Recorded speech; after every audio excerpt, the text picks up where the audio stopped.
अस्सलाम वालेकुम fish farmers, क्या हाल है? उम्मीद है आप सब लोग खैरियत से होंगे। आज हम बड़ी ज़बरदस्त वीडियो के साथ आए हैं और इसमें बड़ी बेसिक इन्फॉर्मेशन है। बहुत सारे फार्मर मुझसे पूछ रहे थे कि मिट्टी की कौन-सी इकसाम होनी चाहिए, उसमें रेत कितनी होनी चाहिए या उसमें चिकनी मिट्टी की जो परसेंटेज है वो कितनी होनी चाहिए या किसी भी या कौन-सा ऐसा प्रोपोर्शन हो जिससे हम अंदाज़ा कर सकें कि जो हमारी ज़मीन है वो इस काबिल है कि हम उसमें फ़िश फार्मिंग कर सकें। तो जैसे मैंने बताया था कि जो मिट्टी है उसकी बहुत सारी इकसाम है, इनको हमने देखना होता है। टेस्ट के बाद अमूमन पता लगता है कि वो फ़िश फार्मिंग के लिए रिकमेंडेड है या नॉन रिकमेंडेड है।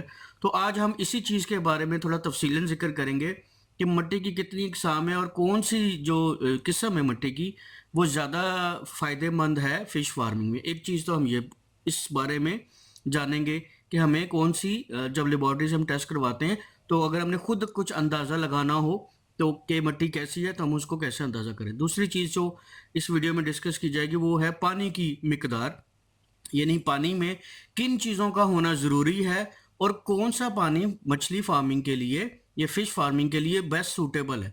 बहुत सारे फार्मर्स पूछ रहे थे कि हमें कैसे पता लगेगा कि हमारा पानी जो ज़मीन से निकल रहा है वो इस काबिल है कि हम उसको फिश फार्मिंग में यूज़ करें, या फिश फार्मिंग के लिए क्या पैमाना सेट किया गया है माहिरीन की तरफ से कि इस पैमाने को अगर कोई पानी फुलफिल करता है या इस क्राइटेरिया को कोई पूरा उतरता है तो वो पानी आप अपनी मछली के लिए इस्तेमाल कर सकते हैं। उस पानी में क्या क्या मौजूद होना ज़रूरी है जिसको मछली आसानी से इस्तेमाल करे और उसकी ग्रोथ भी अच्छी हो और उसके ऊपर इफेक्ट ना हो। मोस्टली बहुत सारे इलाकों में ऐसा होता है कि पानी ज़ेरे ज़मीन जो पानी होता है वो खारा होता है या पानी ठीक नहीं होता और उसकी वजह से मछली की ग्रोथ पर बहुत ज़्यादा इफेक्ट आता है, या उसमें जो ऑक्सीजन लेवल जो होता है, डिज़ोल्व ऑक्सीजन होती है वो कम होती है, या उसमें नाइट्रोजन वगैरह ज़्यादा होते हैं। बल्कि कोई भी चीज़ है, वेरी बेसिक इन्फॉर्मेशन है ये। इसको आप जब फ़िश फार्मिंग में आते हैं, डॉक्टर से मशवरा करते हैं या पानी टेस्ट करवाते हैं तो इसकी तफसीलन वो आपको जायज़ा करके देते हैं। तो बेसिकली आज हमने इन दो चीज़ों के बारे में इस वीडियो में कवर करना है कि नंबर वन मिट्टी की कौन सी किस्म होनी चाहिए और कौन सी रिकमेंडेड है, ठीक है। और दूसरा क्या है कि हमें पानी चेक करना है कि हमारे पानी में क्या क्या खसूसियात होनी चाहिए एक अच्छी फिश फार्मिंग के लिए। देखिए, कुछ गवर्नमेंट की तरफ से रिकमेंडेड होती हैं, कुछ एक्सपर्ट की तरफ से रिकमेंडेशन होती है कि अगर ये चीज़ आपके पास है तो आपकी मछली की ग्रोथ होती है। उससे ऊपर हो या उसकी पानी, जैसे कि पानी की क्वालिटी अगर ख़राब भी हो जाए थोड़ी तो उसमें कॉम्प्रोमाइज़ हो जाता है, लेकिन ऑब्वियसली फिर वो ग्रोथ पर इफेक्ट करते हैं। इसी तरह ज़मीन है, अगर ज़मीन रेतली ज़्यादा होगी तो वो पानी ज़्यादा पिएगी, नुकसानात करेगी। तो आज हम इस चीज़ को कवर करते हैं। मैं आपके साथ एक वीडियो शेयर कर रहा हूँ, आप भी देखिए, मैं भी देखता हूँ इसमें क्या इन्फॉर्मेशन है। उम्मीद है आपको इसमें से बहुत अच्छी इन्फॉर्मेशन मिलेगी। इंसानी खुराक में प्रोटीन की अहमियत मुसल्लमा है। वैसे तो प्रोटीन इंसानी खुराक में इस्तेमाल होने वाली कई अशिया में मौजूद है, लेकिन गोश्त या बिलखुसूस मछली के गोश्त में इसकी मिकदार दीगर अशिया की निस्बत ज्यादा है। मछली फार्म बनाने के लिए चंद बुनियादी मालूमात। जगह का चुनाव। किसी भी फिश फार्म की कामयाबी का इन्हिसार बड़ी हद तक मुनासिब जगह के चुनाव पर है। जरखेज और अच्छी जमीन मछली की बेहतर पैदावार की जामिन है, लेकिन निशेबी, सेमजदा और किसी हद तक कलराठी और बेकार जमीन को भी मछली फार्म बनाने के लिए इस्तेमाल किया जा सकता है। मछली फार्म के लिए ऐसी जगह का इंतखाब करना चाहिए जहां जमीन रेतली न हो, जो सैलाबी पानी से महफूज हो, जहां मछली फार्म में से बवक्त जरूरत आसानी से पानी निकाला जा सके, जहां फार्म तक गाड़ी आसानी से पहुंच सके, जहां बिजली और मछली पालने के लिए मौसू पानी सारा साल वाफिर मिकदार में दस्तियाब हो, जिसके कर्बो जवार में गोबर, बींठे और चावल की फक वगैरह बआसानी दस्तियाब हो। मट्टी। फार्म की कामयाबी जमीन के सही चुनाव पर मुनहसर है। ऐसी जमीन जिसमें पानी ठहराने की मुकम्मल सलाहियत हो, वो मछली फार्म के क्याम के लिए मौसू तस्वर की जाती है। रेतली जमीन फिश फार्म के लिए कतन मौसू नहीं है, क्योंकि ऐसी जमीन में पानी नहीं ठहरता। मछली फार्म के लिए जरखेज, चिकनी मट्टी वाली जमीन मौसू है। फिश फार्म बनाने से पहले जरूरी है कि मट्टी के नमूने हासिल करके उनका महकमा माही परवरी की लेबॉर्ट्रियों से बिला मुआवजा तजिया करवाया जाए और सिर्फ सही मट्टी होने की सूरत में ही मछली फार्म बनाया जाए। मछली की काश्त के लिए मौसूनियत के एतबार से मट्टी की खुसूसियात दर्ज झेल होनी चाहिए। जरखेज चिकनी मट्टी 20 ता 45% रेत, 15 ता 53% सिल्ट, 27 تا 40% चिकनी मट्टी, जरखेज सिल्ट वाली चिकनी मट्टी, 0 تا 20% रेत, 40 تا 73% सिल्ट और 27 تا 40% चिकनी मट्टी। रेतली जरखेज चिकनी मट्टी 45 تا 80% रेत, 0 تا 20% सिल्ट और 20 تا 35% चिकनी मट्टी। रेतली जरखेज चिकनी मट्टी 45 تا 80% रेत, 0 تا 20% सिल्ट और 20 تا 35% चिकनी मट्टी। अब यहाँ देखें कि यहाँ पर जो सबसे फेवरेबल बेस्ट जो क्वालिटी की ज़मीन है जिसको मोस्ट फेवरेबल कहते हैं वो है क्ले लूम वाली, यानी जो सबसे जरखेज चिकनी मट्टी।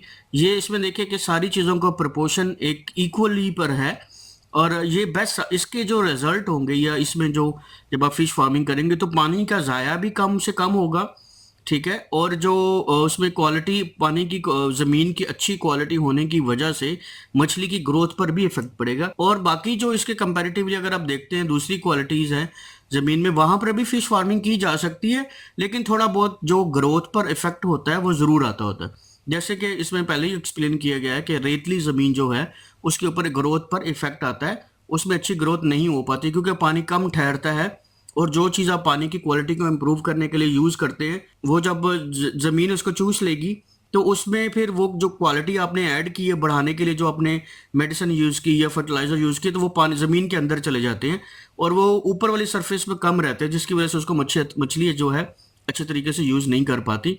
तो बेसिकली यही पर्पज़ होता है कि आप best quality of land choose करते हैं ताकि आपका पानी भी वहाँ इतनी सीपेज ना हो और ठहरा रहे, और ताकि आप जो फर्टिलाइज उसको करते हैं वो मैक्सिमम टाइम तक रहे और मछली इसको मैक्सिमम टाइम तक यूज़ कर सके।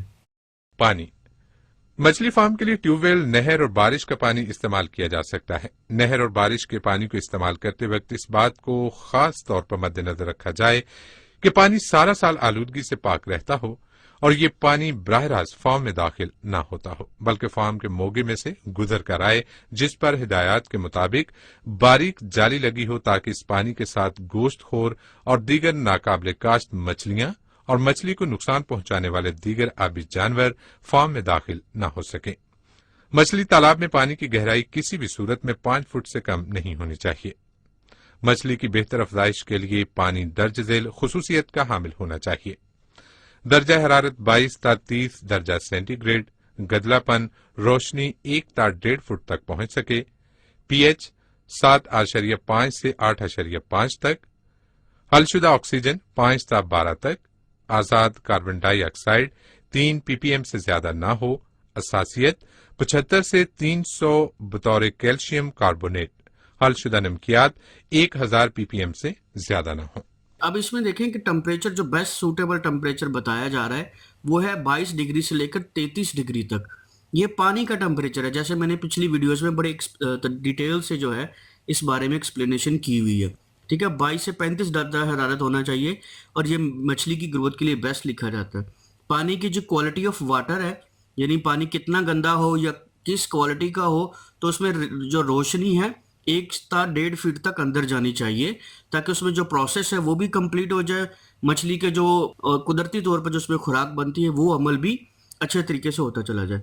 पीएच के बारे में मैंने बड़ी तफसीलन वीडियो बनाई हुई है, आप उसको भी देख सकते हैं, जिसमें मैंने एक्सप्लेन किया है कि बेस्ट पीएच लेवल क्या है फिश फार्मिंग के लिए। अब इसमें भी बताया जा रहा है कि 7.5 से 8.5 के दरमियान अगर पीएच लेवल होता है तो वो बेस्ट है आपकी मछली की ग्रोथ के लिए।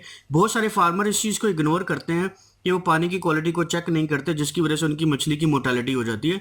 तो सिंपली आप एक पीएच पेपर का डब्बा ले लें, छोटा सा बॉक्स मिलता है, किसी भी दुकान से आप ले सकते हैं, उसको आप यूज़ करें, डेली बेसिस पर यूज़ करें, हर दूसरे तीसरे दिन यूज़ करें, ताकि आप उसका रिकॉर्ड लिख सकें कि फ़लाँ तालाब में पानी की क्वालिटी या उसका पानी का पीएच लेवल क्या है। इसी तरह ऑक्सीजन लेवल की मेजरमेंट दी हुई है, इसके लिए मीटर भी मिलते हैं, बहुत सारी चीज़ें मिलती हैं जिसे आप चेक कर सकते हैं, ठीक है। और जैसे साल्टी कितना उसमें साल्ट होना चाहिए, कार्बन डाइऑक्साइड की और इसकी सेंसिटिविटी, ये सारी चीज़ें जो है अमूमन एक मीटर मिलता है, उससे आप चीज़ें चेक कर सकते हैं। और जब आप किसी से कंसल्ट करते हैं, किसी प्रोफेशनल से जो आपके इलाके में होता है, क्योंकि हर इलाके में पानी की क्वालिटी डिफरेंट होती है, अगर वहाँ पर पहले से फ़िश फार्मिंग हो रही है तो ये चीज़ें उनको पता होती हैं। या कोई भी डॉक्टर है, फिशरीज़ का डॉक्टर है या फिशरीज़ का जो नियर बाई डिपार्टमेंट है, आप उससे ये सारी इन्फॉर्मेशन अच्छे से ले सकते हो। सूरज की रोशनी तालाब में मछली के लिए कुदरती खुराक बनाने में मददगार होती है। पानी का गदलापन सूरज की रोशनी को तालाब के पानी में गहराई तक जाने से रोकता है। ऐसा पानी जिसमें सूरज की रोशनी 1 फुट तक न पहुंचती हो, वो गदला तस्वुर किया जाता है। इस गदलेपन के सद्भाव के लिए माही परवरी के अमले से फौरन रजूह करें। मछली फार्म की बनावट। मछली फार्म किसी भी शक्ल का बनाया जा सकता है, लेकिन अमूमन मुस्ततील फार्म की देखभाल और इससे मछली पकड़ना कदरे आसान होता है। मछली फार्म का साइज 2 से 4 एकड़ तक मौजू है, क्योंकि इससे बड़े साइज के फार्म का इंतजाम और देखभाल मुश्किल, मेहनत तलब और ज्यादा अखराजात का बायस होता है। सूबे पंजाब में फिश फार्म के लिए अमूमन हमवार जमीन इस्तेमाल की जाती है, जिसको 2 से 2.5 फुट तक खोदकर इसके अतराफ में जमीन की सतह से 5 से 5.5 फुट ऊंचे बंद बनाकर 7 से 7.5 फुट गहरा मछली फार्म बनाया जाता है। तालाब की तह की ढलवान 1:100 रखी जाती है। ऐसे फार्म 6 से 7 फुट तक गहराई ठहरने की इस्तेदाद रखते हैं। अगर एक से ज्यादा फार्म बनाना मकसूद हो तो हर फार्म में पानी डालने और निकालने का अलहदा बंदोबस्त जरूरी है। मछली फार्म के साथ नर्सरी के तालाब बनाना अजहद जरूरी है। नर्सरी तालाब का रकबा पैदावारी तालाब के कुल रकबे के 6 हिस्से के बराबर होना चाहिए। नर्सरी तालाब में हेचरियों, नर्सरियों से छोटा बच्चा मछली माह अप्रैल से अगस्त के दौरान खरीद कर पाला जाता है, ताकि माह नवंबर से फरवरी के दौरान मछली पकड़ने के बाद फौरी तौर पर इसे पैदावारी तालाब में मुंतकिल किया जा सके, क्योंकि अमूमन इस मौसम में बड़े बच्चे मछली का हुसूल मुश्किल हो जाता है और पैदावारी तालाब की स्टॉकिंग में ताखीर नुकसान का मौजब बनती है। उम्मीद है आपको ये वीडियो अच्छी लगी होगी और इससे आपको इन्फॉर्मेशन मिली होगी। ठीक है, और बेसिकली बताने का मकसद ये होता है कि बहुत सारी चीज़ें रिवाइज करना भी होता है कि बाज़-औक़ात कुछ आदमी या कुछ अफराद जो फिश फार्मर हैं, उनको कभी क्या इंटरनेट से वीडियो मिलती है या कभी कौन सा हिस्सा वीडियो का मिलता है। तो जब आप ये इन जनरल सारी वीडियोस देख लेते हैं, ये सारी इन्फॉर्मेशन आपके पास आ जाती है, तो आप एपिसोड वाइज भी उसको देख सकते हैं। तो उम्मीद है आपको इस वीडियो से भी बहुत सारी चीज़ें क्लियर हो गई होंगी ज़मीन के बारे में और पानी के बारे में। बाकी वक्त के साथ साथ मैं जो भी लेटेस्ट चीज़ें होंगी वो मैं डिटेल से डिस्कस करता चला जाऊँगा। इसका एक और पार्ट है, मैं नई जो एपिसोड आ रही है उसमें ये होगा कि उसमें बताया जाएगा कि आपको खादें किस तरह यूज़ करनी है। ठीक है, कौन सा फार्मूला खादों का यूज़ करना है, कितनी क्वांटिटी में डालनी है उसके बारे में, और सेकंड फीड कैसे बनानी है, जो सबसे ज़्यादा डिमांड की जाती थी कि आप फीड के ऊपर वीडियो बनाएं। तो उसमें वेरी बेसिक है, जिसमें बहुत ज़्यादा कोई कॉम्प्लेक्स फार्मूला नहीं है, सादा सा फार्मूला है। आप उसको यूज़ करके आप अपने जो है ना घर में भी फीड बना सकते हैं या फार्म पे भी फीड बना सकते हैं। तब तक के लिए जी इजाज़त है, इंशाल्लाह मिलते हैं आपके साथ नेक्स्ट वीडियो में। उम्मीद है आप हमारी वीडियोस को लाइक करेंगे, चैनल को सब्सक्राइब करेंगे, वीडियोस को शेयर करेंगे, इसको प्रमोट करेंगे ताकि ज़्यादा से ज़्यादा लोगों तक अच्छी से अच्छी इन्फॉर्मेशन पहुँचती रहे। नेक्स्ट वीडियो तक के लिए इजाज़त चाहते हैं। वस्सलाम, अल्लाह हाफिज़।